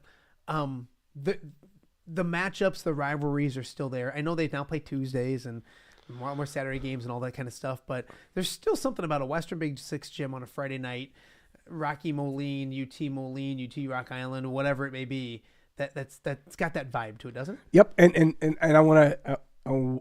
I don't know how to address this, and I'm not throwing anybody under the bus, but do you know how a great job Ryan Weber did with incorporating the fans into UT? Yeah. And he's embraced that as well and done a really good job. But the United Township High School student section was up. It was Quincy-like. They were up in the far corner of Rock Island Fieldhouse. Like, we sit in the corner. You walk in the front doors where our MediaCom table is. Yeah. Those kids were right there, and they weren't down on the floor like you've always had in other environments. And I think some things, and I'm not, that happened a few years ago at Moline as well, where a student section sat up top at Moline. Right. They moved them in certain areas. So I don't know if it's because they don't want kids getting close to the floor. No, stop that. Seriously. I get it, but get them closer. They don't want them because they're trying to. Yes. I want, and that just, and I'm not, again, I have too much respect for things at Rock Island. Yeah. That's their plan, but it took something away, I believe, with all due respect, away from the game because were they boisterous and into it? Absolutely. Yep. Would it have been cooler if they would have been sitting? Jay Morrow was right behind him, so nothing was going to happen. Johnny, Chasen was on here 2 weeks ago, and I asked him. He said he loved going to other gyms. Oh my God! And like watching those student sections, and that. So like I get it when it comes to like making sure they behave, but those players don't mind. They want that. If you're almost a Rocky guy, you want that other guy. Yeah. Who's the biggest arrogant, pompous pain in the backside when we were growing? I'm one of my all-time favorite people. I love his family. Yeah. Brody thrived on that. Moline thrived on doing it to Rock Island. Rock Island kids thrived on doing it to Moline. Duncan, Billy, Mike. Oh my goodness. That's the way it should be. So I'm not trying to throw shade. It's just, it didn't seem like that great environment.